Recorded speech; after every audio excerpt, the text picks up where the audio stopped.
So guys, ito na yung 4 strand rope natin. Nilagyan ko lang siya ng tape na magkaiba-iba ang kulay para hindi tayo malito. So guys, itong gagawin natin is another way how to make eye splicing of 4 strand rope. So okay, ito guys, nilagyan ko siya ng tape. Palatandaan natin guys na kung hanggang saan tayo mag-i-split. Kasi guys, i-split natin tong 4 strand. I-split natin, i-divide natin into 2. Okay guys, split na natin.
So guys, na-split na natin yung 4 strand at saka naibalik na natin uli at nakagawa na tayo ng eye.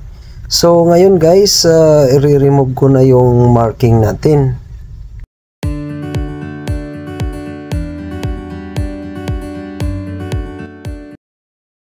So guys, magagawa ulit tayo ng panibagong marking, lalo na kasi dun sa mga beginner. Kailangan kasi may marking kayo para hindi kayo malilito. So ito guys, nilagyan ko ito ng yung tape na kulay white para sa white na strand, saka blue naman para naman doon sa blue na strand.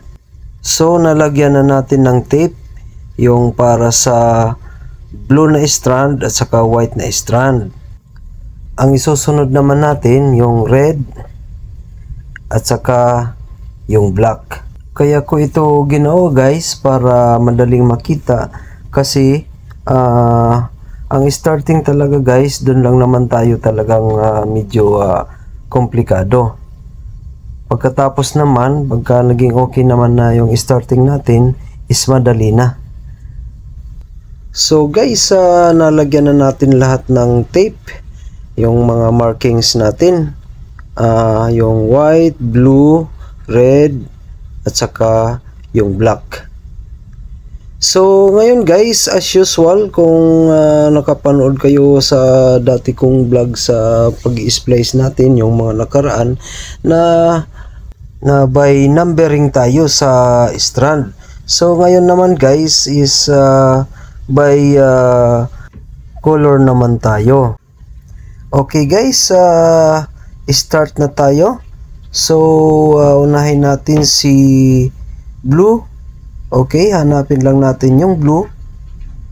Yung si blue, yon ang pinaka number 1 natin, kung natatandaan nyo. At saka ito si white, si number 4 natin. ipapanghuli-uli natin si number 4, si white mamaya. Okay, si number 2 natin is si red. Okay, ito si red. Okay, hanapin lang natin si red. Andito. Okay, i-insert natin si red. Yan ang si number 2 natin. Okay, insert na natin. Okay, then next is si black. Si black is si number 3. So, ngayon, hanapin natin si black. Andito. Dito natin i-insert si black. Diba guys, mas madali lang pagka may maghanap, pagka may tape, may marking tayo. Okay, na-insert na natin si number 3, si black. So, ito turn natin uli. As usual. Andito hanapin natin si white, si number 4. Ayun, makikita natin andun yung tape na kulay white, kaya madali lang natin makita. Kaya ngayon, dyan natin i-insert si white, si number 4. Okay, insert na natin. Okay, na-insert na natin. Okay. So guys, okay na yung starting natin. So ngayon guys, nasa sa inyo kung tatanggalin pa ninyo yung mga palatandaan natin dyan na mga markings natin, mga color coding natin. Pwede namang hindi na, pwede naman ding tanggalin din natin.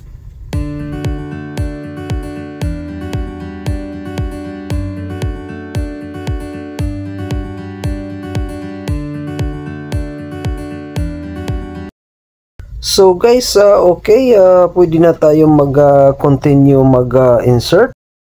Kahit alin sa kanila ang unahin natin. Ito si blue, pwede natin unahin. Okay, count tayo. 1, 2, as usual.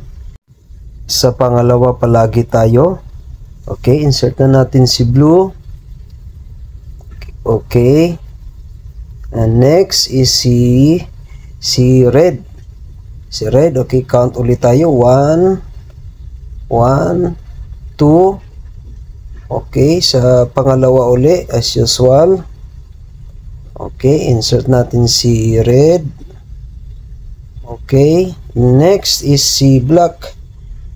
Okay, count ulit tayo. 1, 2. Pangalawa uli. Okay, insert natin. Okay. And next is si white. Okay. Kakount ulit tayo. 1, 1, 2. Okay. Insert natin si white sa number 2. Okay guys, yan, nakapag-insert na tayo. Then, continue lang natin guys hanggang ma-insert natin lahat ng strand.